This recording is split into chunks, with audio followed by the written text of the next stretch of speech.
Hey everyone, we had a technical difficulty with the video, like halfway through, it wasn't recording. We kind of lost the first half of this whole discussion. Absolutely not worth us trying to recreate it with the video because it would be scripted and crappy, and that's really not us. So no video for the first half. There will still put, if you're on YouTube, the stuff up on the screen, and then it'll pop in on the second half. If you're watching on the podcast, this literally has no impact on you on any way, shape, or form. So you do you and just live your life. But just know that we love you equally. Yes. Boop. Welcome everyone to Monsters Multiclass, your Dungeons & Dragons fix. I'm Kevin Odie. I'm Jared Bornagle. And I'm Will Melden. And we'll be hanging out with you for a while to talk about anything and everything D&D related. On this episode, we are taking a very quick look at the optional class features for bards added in Tasha's Cauldron of Everything, and then the bulk of the episode will be on the College of Creation, also added in Tasha's Cauldron of Everything. So let's dive into it.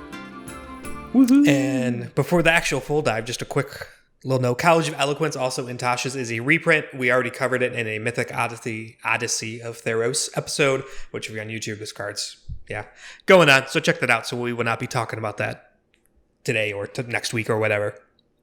Or next year or anytime. Yeah, it's never coming we already up. did. Yes, it's already been talked about. It's pretty neat.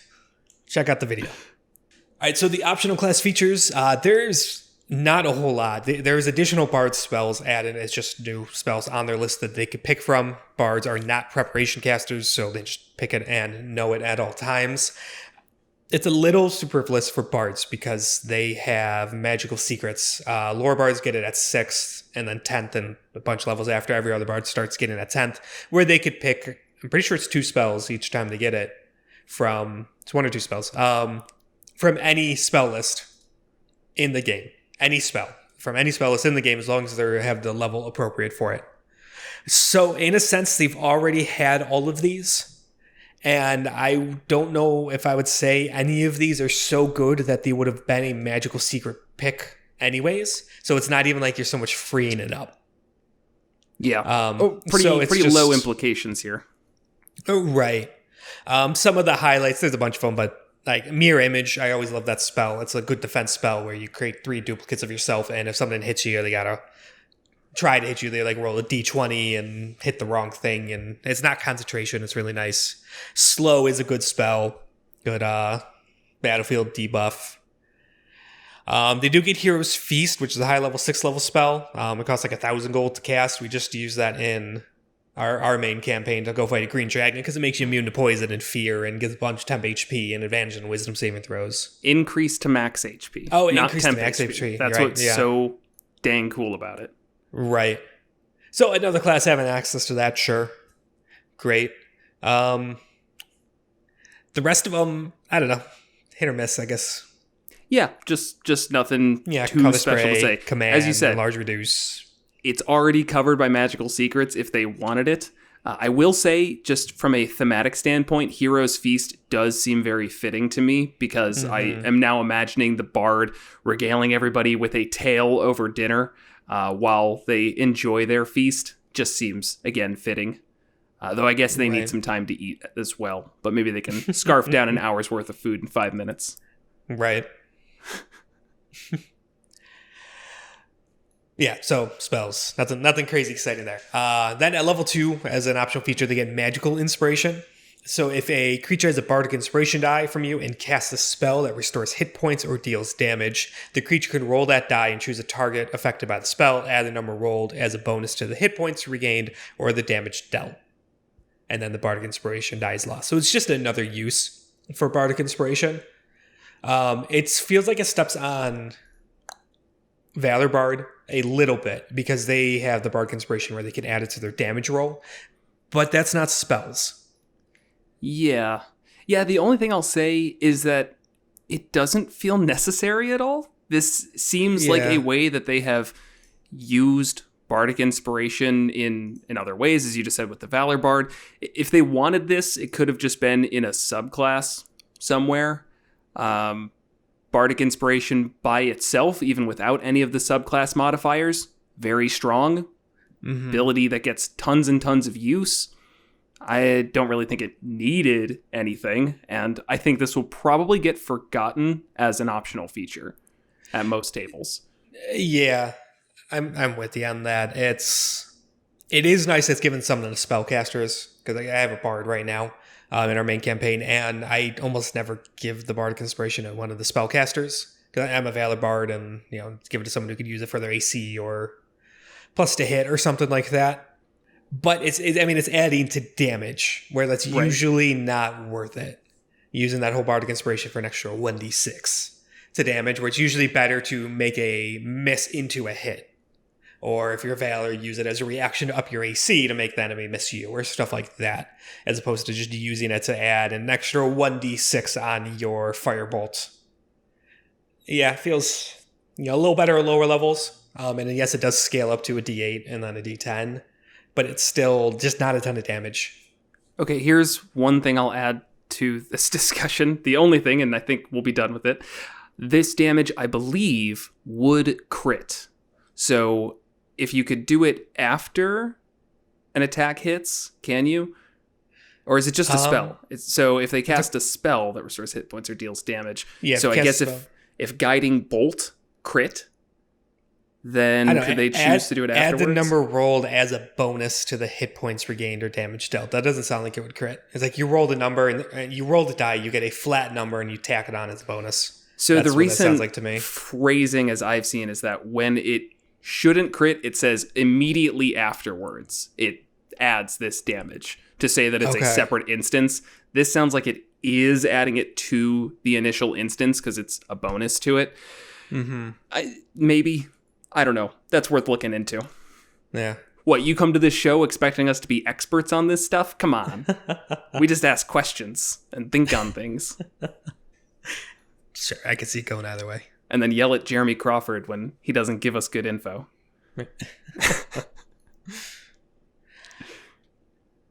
So yeah, and then as for to get bardic versatility, every class has gotten at some version of this where they could change things up. So when you hit a level where you get an ability score improvement, you could replace one of the skills you chose for expertise with something else you're proficient in, or you could replace a cantrip that you learned.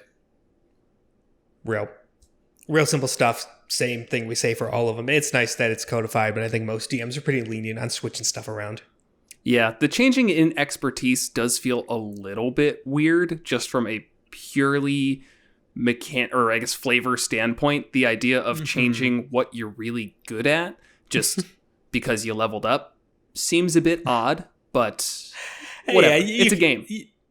Yeah, and you could flavor it as you've lost focus on this one thing and that skill atrophied as you've been focusing on this other. I stopped looking at stuff, so I no longer have expertise in perception, and I started intimidating people all the time, so now I'm good at that. Sure. It feels a little weird. Yeah, it depends on what it's going from to. You're good at stuff because you learned how to magically play guitar. It's not really screwing with my head that much. Fair enough. So that was it, right? Yeah, that's it for the optional class features. So real quick. All right, so now we can move on to the College of Creation.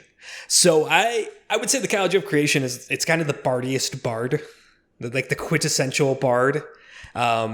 In the flavor text of the player handbook, it goes into details about how bards, their source of magic is pulling from the Song of Creation. Like clerics, it's divine power from their gods, and wizards, it's the study of the arcane and the weave and the manipulation of that. Bards, it's tapping into the Song of Creation.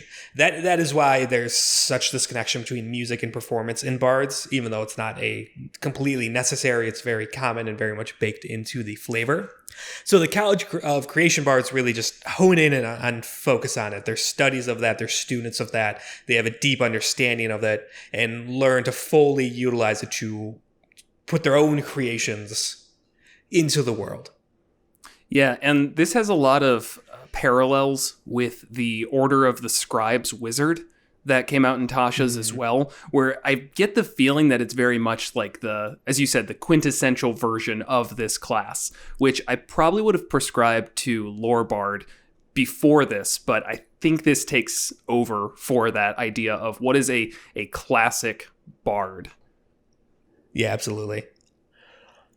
So, the mechanics. At third level to get the Mote of Potential. This is basically, I think it is truly every Bard subclass gets a modification to their not a modification, in addition to how they can use Bardic Inspiration die. This is the College of Creations. So whenever you give a creature Bardic Inspiration die, you can utter a note from the Song of Creation to create a tiny mote of potential which orbits within 5 feet of the creature. It's intangible and invulnerable and lasts until the die is lost. You can kind of flavor it to look like however you want, a musical note, a star, a flower, some symbol of life, things like that. Mine's going to be a poop emoji. Nice. Yeah. Just like a smiling poop emoji. Yeah. Yeah. Poop's essential to creation.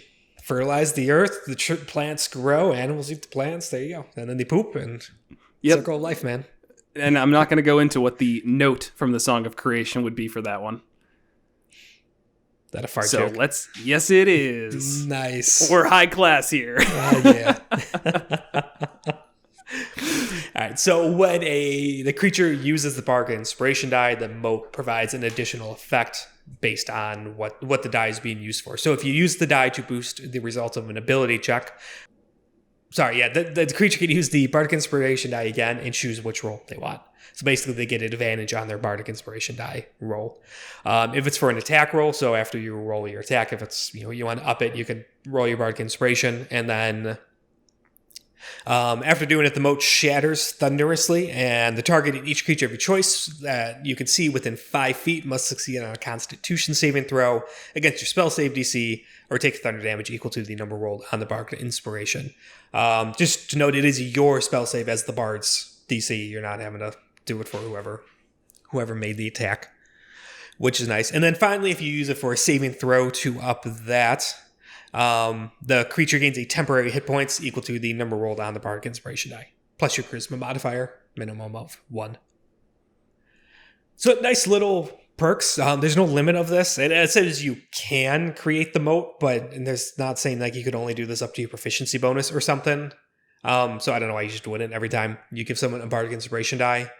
That is limited to your charisma modifier per long rest, and then at 5th level it's per short rest. But yeah, I always wonder if this would be something that would affect social situations. It's always said that if you cast like Charm Person in the middle of a conversation and it fails, that is a social faux pas, because you are now trying to use magic to influence this conversation. So if you are in the middle of talking and the bard starts, strumming their lute and pulling a note from the Song of Creation, and you see this little musical note start to fly around the party face, I feel like that person gets a little bit like, what are you doing? What's going on? Why did that disappear after you tried convincing me to do something? And why do I feel so compelled to listen? Yeah, right, exactly. So like that always is just a weird thing to me from a actual in-game perspectives. Like if you're making it a visible thing, then the world has to be able to interact with it. And if you don't want that, then don't make it visible. Be like, only the bard can see. Okay, great. Now it all moves on from there. Yeah. That's a very good point. And I think a lot of tables handle it differently, because the same thing with spells. I know we do try and play where if you're casting a spell, it's a noticeable thing and people could react to that. But we haven't always played that way, and it is very easy to forget that and almost treat spells as just like they just happen, when it's very much not the case and not how it's intended to be. So I could absolutely see some tables just ignoring the aspect that they see that and it's just is no big deal, and then others really trying to make it where it's like, yeah, it's there, people notice it, people are weary of what's going on with this mote. Yeah, and I guess the reason why I don't like that is just because it's putting the onus on the DM to be kind of a jerk about it, when I want this to be used. I want Bardic Inspiration to be usable in social situations, but we have determined that casting a spell is a thing. People notice. I mean, there's verbal and somatic components. You're waving your hands, gesticulating wildly, and speaking some phrases, zibbity bobbity boo, and that's noticeable. So you can't just, I don't know, completely ignore it. Play it how you want, obviously, but it's just, I wish it just didn't say that it was a visible thing. Right. So in terms of the actual mechanical benefit, so the ability check one, basically you get advantage on your inspiration die roll. You roll it twice, pick the higher. Well, you can pick either one, I guess. I don't know why you would pick a lower, but if you really want I think to that's fail. I think that's fantastic. It's always a really terrible feeling to like roll your bardic inspiration die and hoping it's going to be enough because you're like 3 away and then you roll a 1. And now, of course, it could still happen. You can roll 2 1s, you can roll 1 and a 2, and it's still not enough. But I think it's a much needed buff to that because the bardic inspiration goes away regardless of if it succeeds or not. Like if it gets you over that threshold, right? And it fits in line with what we were saying. If this is the bardiest bard, because it now feels like it's taking that standard bardic inspiration and just makes it better without question. So yeah, I love it. I think that's probably one of the most useful bardic inspirations. Yeah. The attack roll one's interesting. So Valor Bard does this. We mentioned that earlier, where when you make like a weapon attack, you could add it to it. And this essentially would do the same, but it's now an AoE to everyone around, and there's a DC added to it. So I guess it does kind of balance out nicely. It has the potential to hit more. It doesn't have to just be a weapon attack. I don't think this is just an attack roll, right? Attack roll, yep. So this could happen off of spells too. Yeah, so it's within 5 feet of the moat too, which is interesting. So you could be like attacking somebody 30 feet away, but the moat explodes next to you. So a little weirdness there. But if you're surrounded by people, Yeah, that I feel like the wording on this is just hurting my head a little bit. So if anybody else listening is confused, I guess you're not alone. If I am a ranged attacker and I shoot somebody 30 feet away and I add my bardic inspiration die to that roll, does the mote explode on me or at the origin of the attack? The mote explodes. Right, but where does... So immediately after the creature rolls the bardic inspiration die to add it to an attack roll against a target, the mote thunderously shatters. The target in each creature of your choice that you could see within 5 feet of it. They should have just said the mote, but the mote is always around is you. it. Yeah, so it's always on you. So if you're a ranged attacker, you might not want to use this, or you might not get as much benefit out of it, right? Because it's exploding next to you, and you don't have anything within 5 feet of you. Right. So yeah, it just happens. You don't have the choice to have it explode or not. And I misspoke a little bit. I was said stuff that implied where this is you choose to add it to the damage. This happens when you add it to the attack roll. So like you go and you miss your attack and you add it to the attack roll and now it hits and the mote explodes. Even if it doesn't hit, the mote still explodes. Right. So just an added benefit to it. It's not a new way to use it.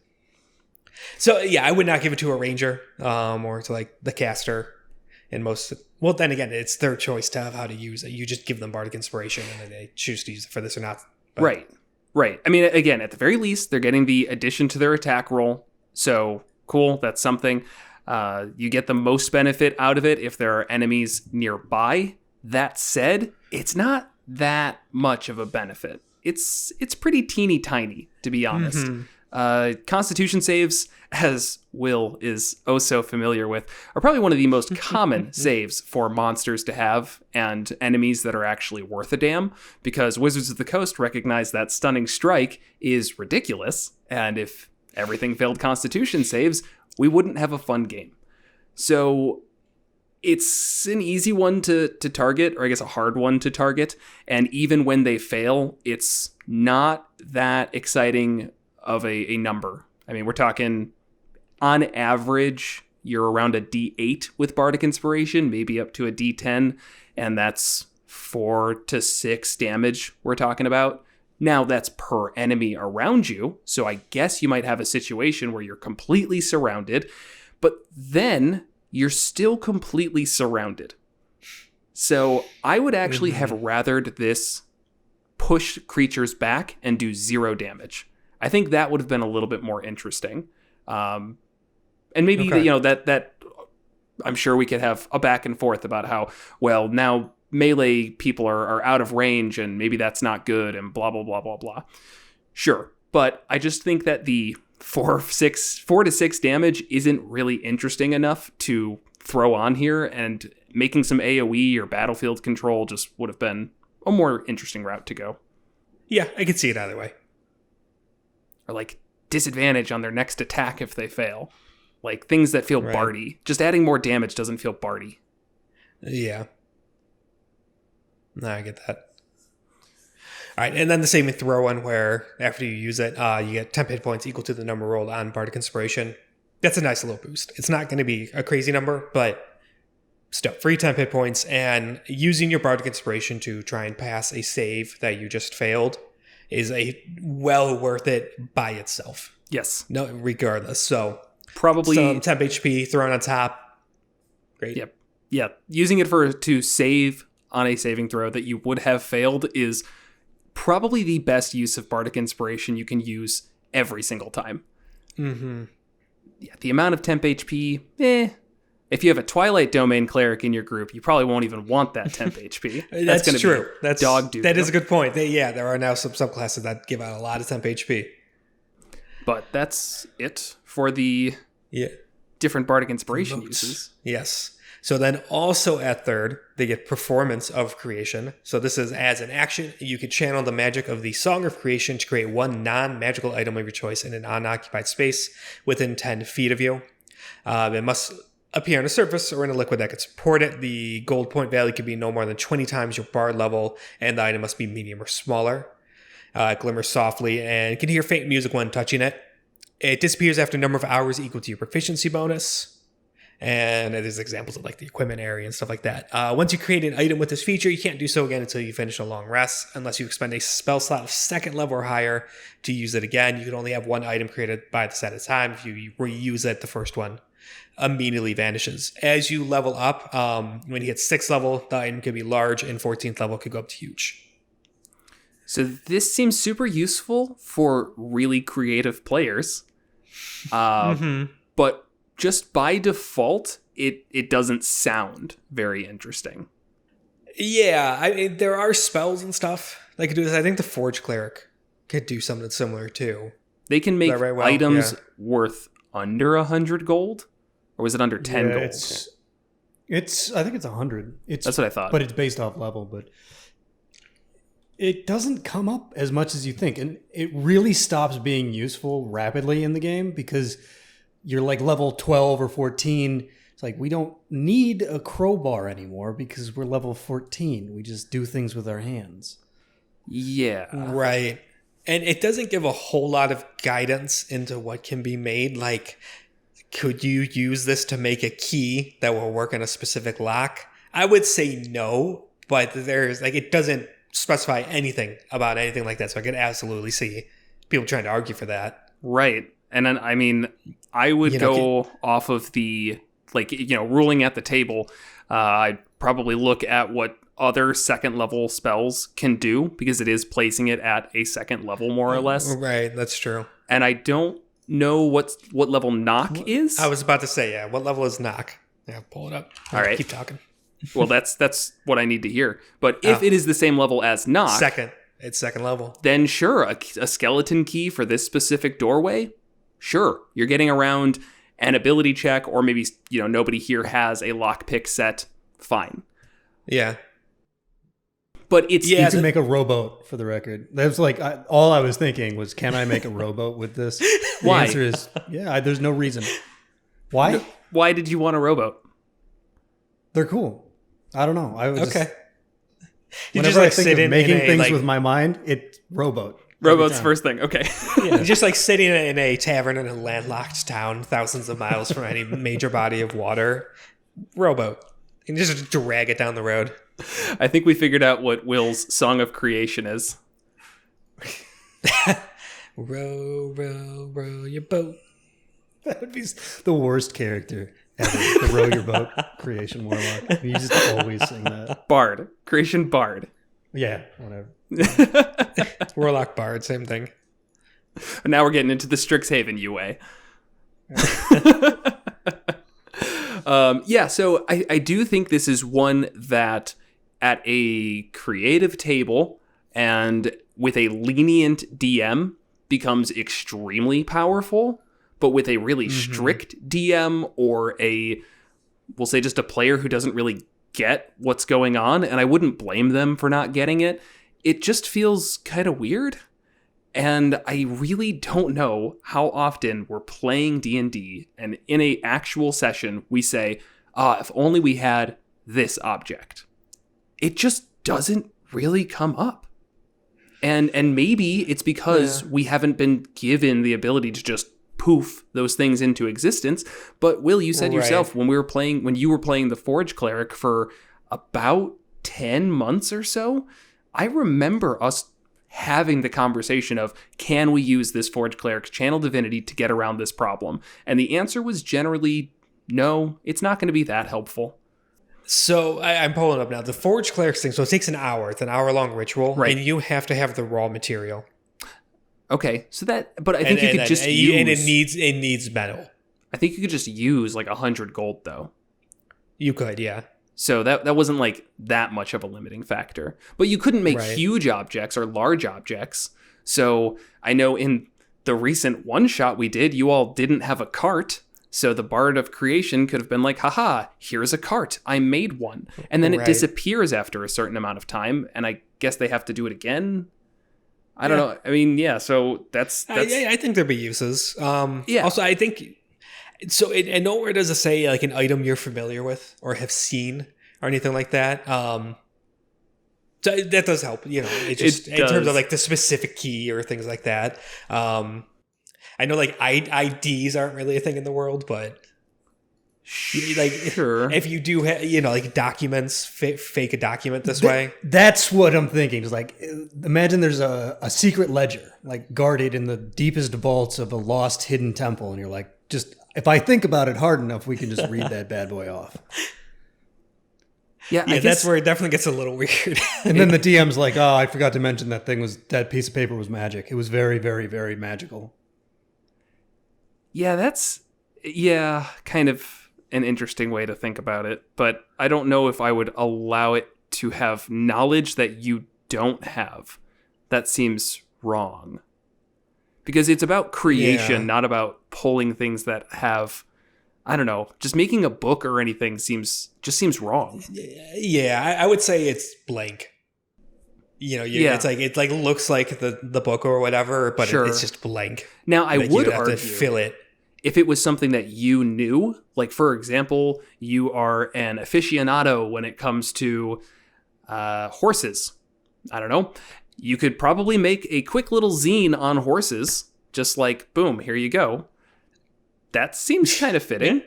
Okay, sure. Yeah, if it's text, you have to fill it in. You can't pull the text What kind of Pokemon tier quest puzzle thing would that be? Why do you always go for I can't let you pass unless you bring me a horse magazine.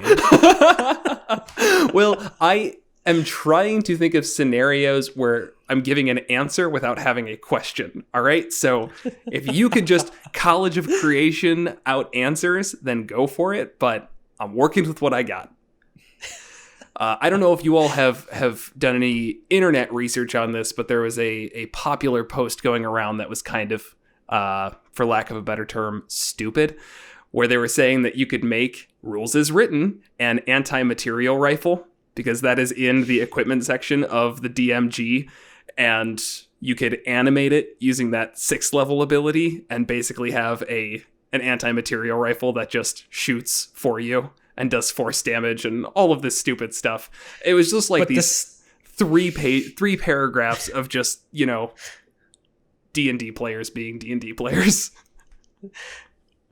I know we didn't Aren't there bombs in here? But the animate object thing in the next one, like it gives you a stat block. Yeah. It's not like it replaces whatever the item was. Yep, it was stupid.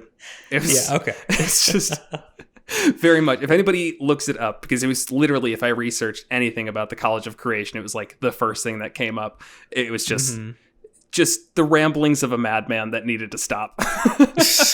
Everyone's like, those are always the best reads, though. Right. Just like, this isn't how the game works. If your DM just says, yeah, sure, you can make an anti-material rifle, why not? That doesn't, go around the entire established lore or anything.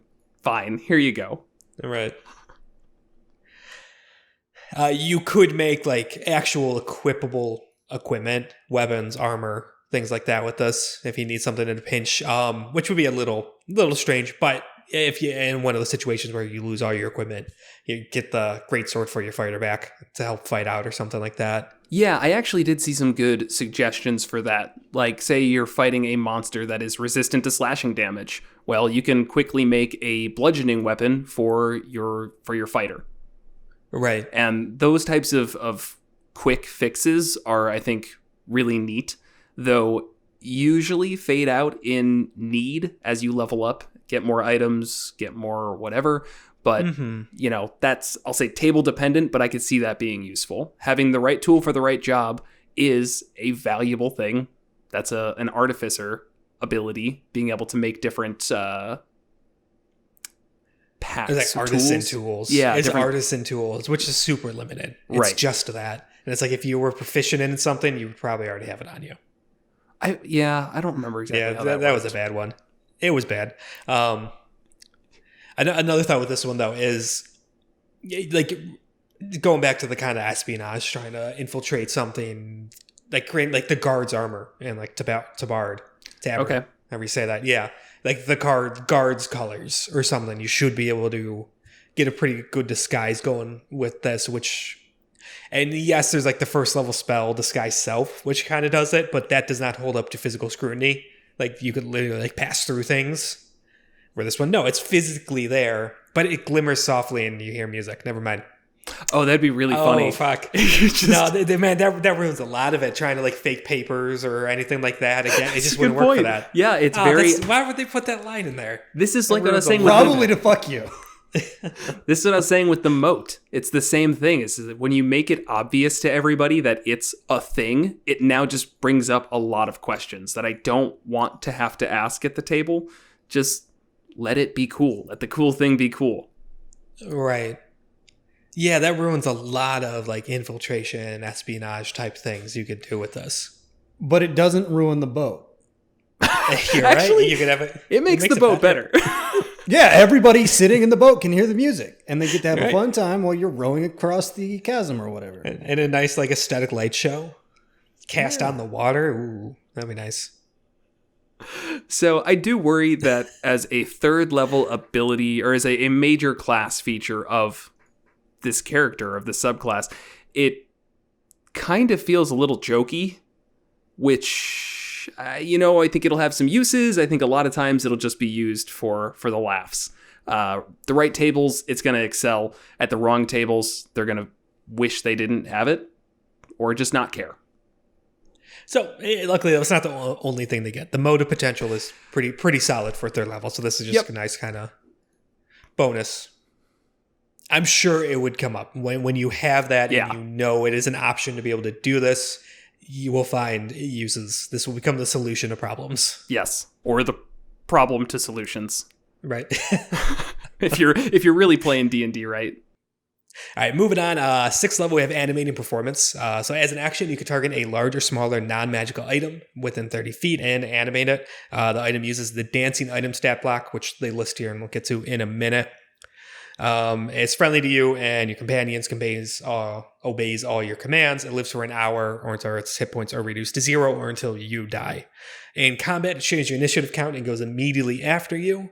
It can move and use its reaction on its own, but it will only take the dodge action unless you use a bonus action to command it based on what's in its stat block or additional actions that everyone has access to. If you are incapacitated, though, the item can take any actions of its choice, not just dodge.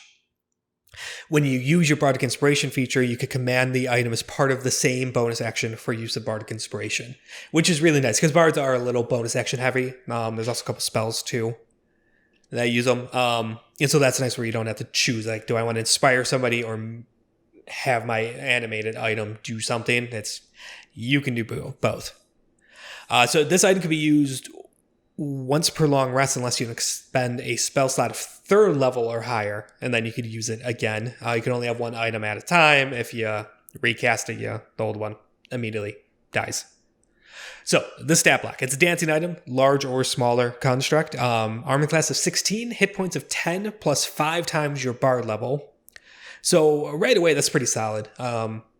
Decent hit points. A lot of times these summons and stuff, and just like they can be really, really fragile. 16 AC is nothing crazy, but it's not terrible. But the 5 times your bar level is always nice. So, well, and when you get this, it would have 36 hit points. 40. Sorry, not yeah. It would have 40 hit points. That's math. Math. And obviously, it just keeps going up from there. 5 hit points every time you level up. So I think that keeps up nicely. It's not going to be like a tank, but it will definitely absorb hits. Yeah. It has I don't know how many times this is going to be targeted. I mean, it's just not... Well, we'll see. I don't know. Right. But it has some survivability. It's not like a familiar where you breathe on it and it dies. A speed of 30 feet and a fly speed of 30 feet, which is always appreciated. Strength of 18, Dex 14, Con 16, Intelligence 4, Wisdom of 10, and Charisma of 6. Nothing crazy there. It's immune to poison and psychic damage, and immune to the conditions of Charmed, Exhausted, Poisoned, and Frightened. So some nice immunities there. Dark Vision out to 60 feet. And some passive stuff going on. A mutable form, so it's immune to any spell or effect that would alter its form. So it doesn't come up a whole lot, but nice to just put that in there. Pretty common for a construct. Yeah. And then Irrepressible Dance, another passive effect. So when any creature starts its turn within 10 feet of the item can increase or decrease, your choice, the walking speed of that creature by 10 feet until the end of the turn, provided the item isn't incapacitated. So that's great. I like that a lot. Just some nice battlefield control, boost your party, slow down the enemies, and it doesn't take you like a reaction or anything. It just happens. Yeah. The only thing is I wish it was just if you passed through it. I get why it's not, because then you could probably cheese this a little bit more, but I don't feel like 10 feet movement speed increased or decreased is so strong that I'm terribly worried about that. I don't know. I would like to see how this gets used at the table. This is a hard one to conceptualize because I feel like the extra 10 feet of movement, as you said, probably nice, get your melee peeps out onto the battlefield a little bit earlier, which is always good. Or if you put it near the enemies, you can slow them down. And you can create this within 30 feet of you. So if you get close enough that you basically make the object right next to the enemies, then you're slowing down their martial people to not get into position. Right. But I don't know. It's okay. It's kind of interesting, but I'm not in love with it. But that might just be like a personal opinion. I don't know how the general community feels, nor do I care. It's a nice little boost, just as a free thing that happens with it. I think it's actually really, really good because it doesn't lock anything down, but this will make it so that any kind of humanoid standard type enemy with 30-foot move speed can't escape this thing and really wouldn't realistically be able to catch you as the bard. So you could kite with the assistance of this dancing item. I could see that. Using it specifically to kite and lock down an enemy could be a little more useful. Right, and since it has a fly speed, it can be hovering above, not making them harder to hit. Yeah, and that'd be really friggin' annoying. Yeah, and I guess if you had it chasing and kind of backing up your martial characters, then it does give them a little bit more freedom. They finish killing one enemy over on this side of the battlefield, and now they need to get all the way over there. Well, this will make it so that that's a little bit easier. They don't have to waste a turn dashing, potentially. Yeah, definitely. And then for its actions, Force Empowered Slam, it's a melee weapon attack. So it's your spell attack modifier to hit. It's a reach of 5 feet, and on a hit, it does 1d10 plus your proficiency bonus in damage, and it's force damage, which is a pretty solid hit. At 6th level, you would be... What's plus your proficiency bonus? Yeah, plus 3. So it'd be 1d10 plus 3 force damage. Yep. So it starts off around average of 9 damage as a bonus action. It's not bad. Yeah, free thing. I don't know how often it would be worth using the 3rd level spell. Yeah, so. It's no Artificer Artillerist Cannon, that's for sure, which does similar damage and I think has similar HP. It just, it honestly is a lot like the artillerist cannon, isn't it? Yeah. Only the that's force at a battle range. Stuff. That's a range of like 120 feet or something nuts like that. Yeah. And it does go up. I think it's a D8 and then goes up to 2D8 or something.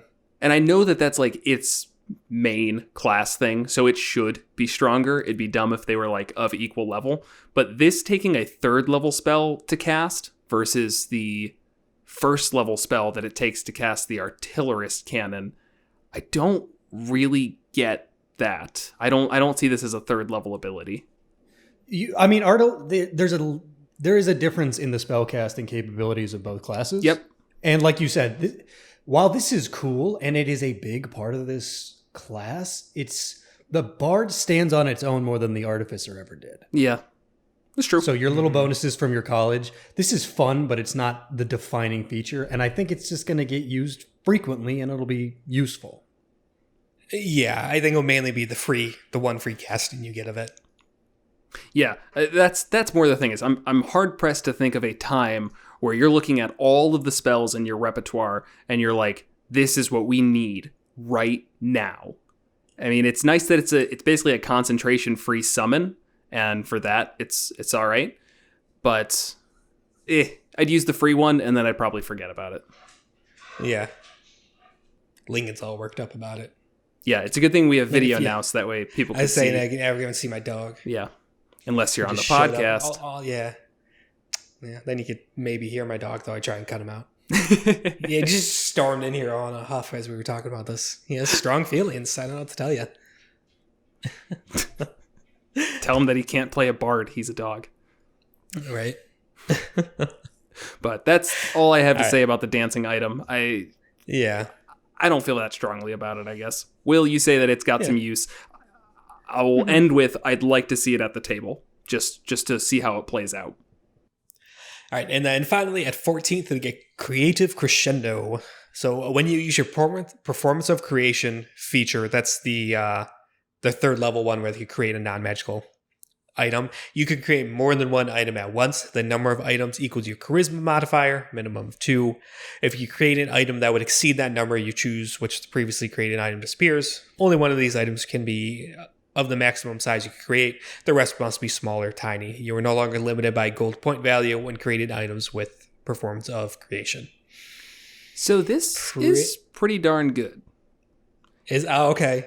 I was about to say pretty lackluster subclass capstone. No, right, because you can make material components. You know that chalice that costs 1,000 gold for the Hero's Feast? Yeah, we're just going to make that now and use it. Damn. Okay, that's a really fantastic use that I did not think of. Okay. And actually, you're right, yeah, removing the gold point. Going back, actually, we should probably, that's really important. Even in the 3rd level one, I forgot to mention that it's 20 gold value is 20 times your bard level. Yeah, 20 times your bard level. So even at, what level would you need to be? Math with me, people. For a 300 gold diamond. For Revivify? Yeah, for Revivify. That'd be level 15, wouldn't it? Yeah, that's what I thought. So no way that's going to work. That's pretty up there. So you're right. Now it's at 14th, yeah. Yeah, so I will say at 14th level, being able to create really any material component that is necessary. I can't think of a single material component that falls outside of this. For free. Okay, Hero's Feast 1,000? Yes. Yeah, it is. And this at 14th, you ignore the gold point value. Okay. Yeah. And it's not a magical chalice. Like, I know that one needed like a chalice. It's just like a gem-encrusted chalice. Yep. Everyday Hero's Feast just got to spend a 6th level spell. Yeah. Oh, yeah, I know there's a lot of... Yeah. I know there's a lot of like components. They're either 100, 300, or 1,000. And so 100 you get to pretty early on. Fifth level. You can start doing that. The rest of them, you would need to wait till this, but... Yeah, and I think... I was really focused on the BN would create 2. It's like, okay, that's... Sure. But the second one must be small or tiny. Like, I don't understand why you would ever want to do that. Like, I don't think I would feel so limited. It's like, I had the perfect solution, but only if I could create 2 magical mundane items. Going back to what you said about disguises, you could make disguises for your whole party. The glowing disguises we But, discussed? glowing disguises that sing. They sing when they're touched. Do they actually glow? I forget. They glow. They do glow. Glimmer softly. Softly. Weapons would be smaller, tiny, so Yeah. that's still as useful as it could possibly be. No, that's not useful at all. Yeah. Like at all. And again, it still wouldn't be for your entire party. It's you create 2. Your party is most likely like 4. What are you talking about? 5. No. Number of items equals your charisma modifier. Minimum of 2 items. Oh, Up to 5 more if for some reason you're able to increase it.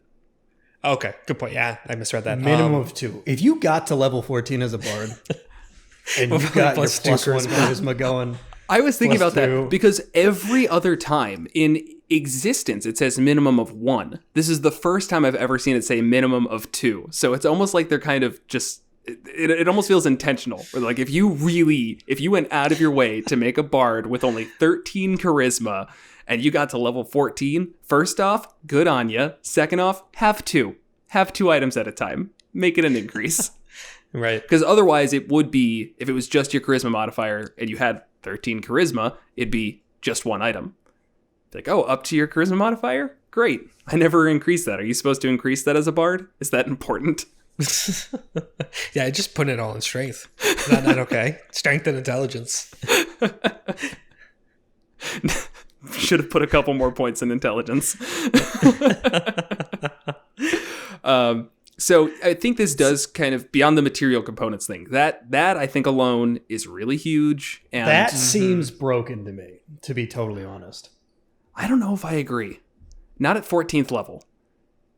I think it seems strong. Yeah. I think it seems cool, but I don't know about broken because it's still non-magical things. So how many non-magical things that are huge and below, because that's at most you can go as 1 object that's huge, how many are that game breaking? Besides maybe a boulder. Could you just make a boulder and squish all your problems? Yeah, I don't see why not. Okay. You could do this within like 30 feet of you, right? So just like 30 feet up above the enemy. Yeah. A huge boulder. Why make a boulder when you could make a ball of lead? Yeah. Sure. Okay. And then you come like with the math prepared and you show the DM. And then I was about to say, do you think the DM is going to bust out a table based on the density of the material in question? You have to come You know they all with fall that. at the same rate, Will. Don't you remember physics? What about a Yes, ball of and lava? what is force equal? I Mass know. times Yeah, acceleration. Yeah. All right. But yeah, what about a ball of lava? And then you just drop it on them from the sky. Now the question is does that count as an item? I don't know. Yeah. How big is a neutron star? A lot bigger than huge. I describe things as huge all the time. Right? Yeah, 8 squares on the battle mat. 40 feet wide? Yeah, it's a star, right? Oh, you know what, actually? The item must appear on a surface or in a liquid that can support it. No creating boulders in the air.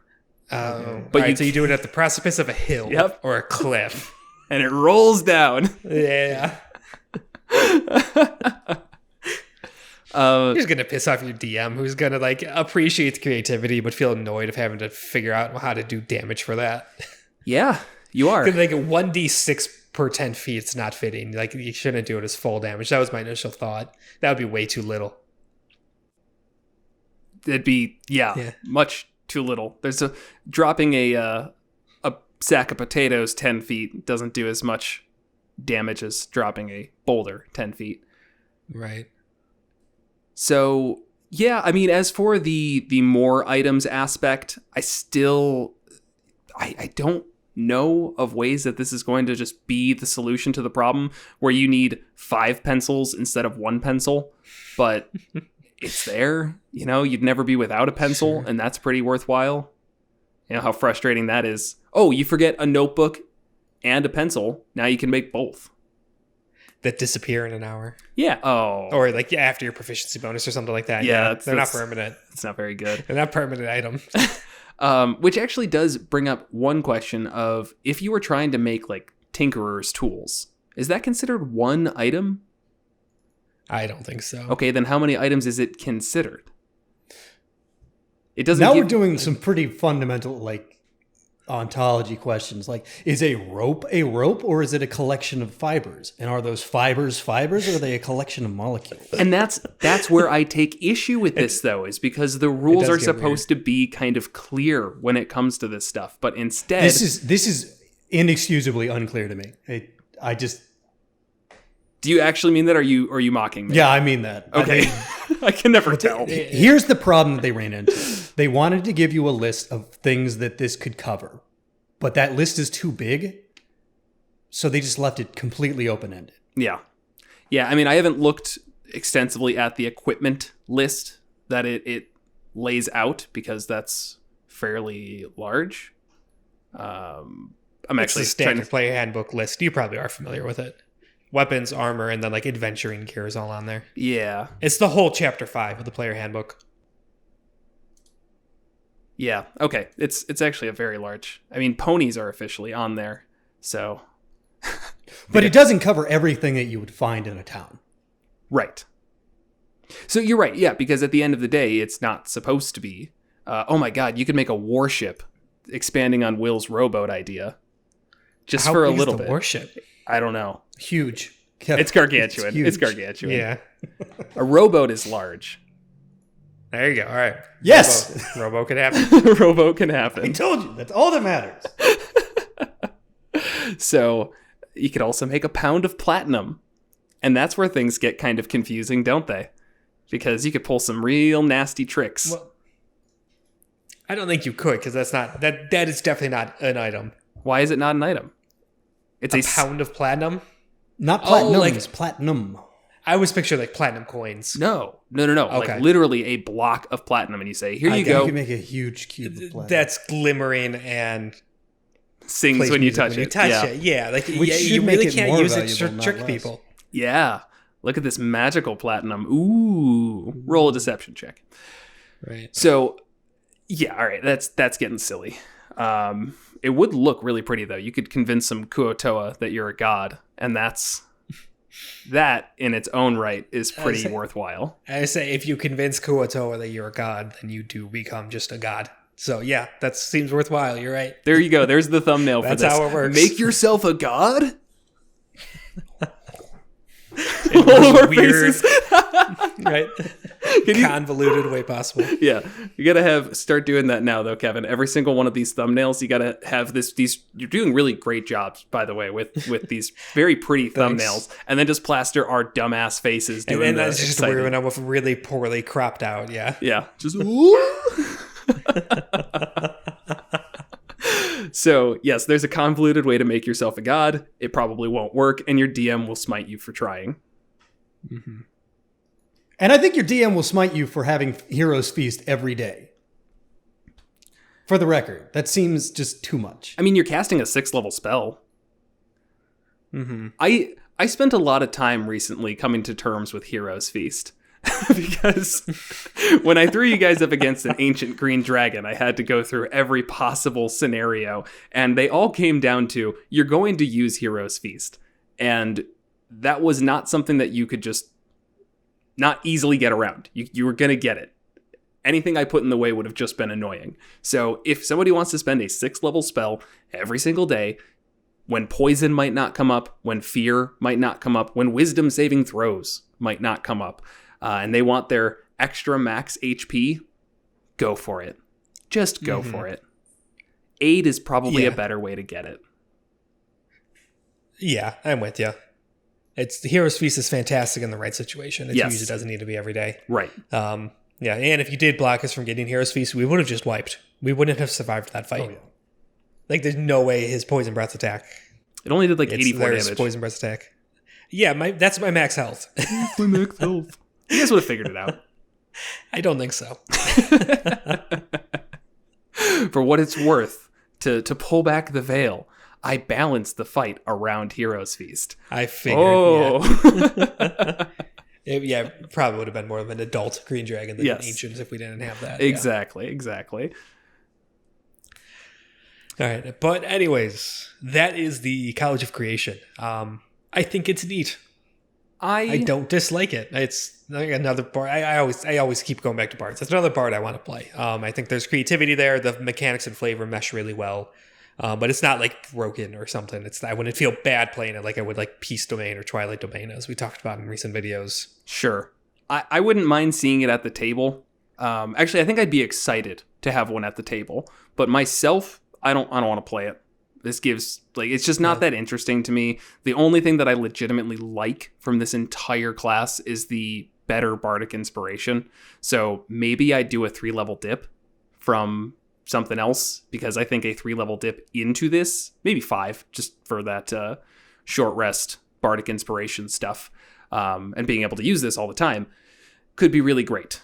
Oath of Ancients Paladin with a Creation Bard as a multi-class sounds really fun to me. Could be great flavor. The idea of protecting the Song of Creation as if it needs protecting. Maybe somebody's trying to fight it. They're trying to kill music. Someone's trying to get the guitar attitude. This is just the plot to Dirty Dancing. Right. Is it? Did we watch the same movie? I never watched Dirty Dancing, but somebody doesn't like dancing, and I assume that includes provocative music. And that doesn't mean going back to the primordial origins of all life and existence and stopping that from happening. Yeah, but like, it could. You can read that into Dirty Dancing, I guess. I think that was what they were going for, right? No, I think they just wanted people to watch a dancing movie.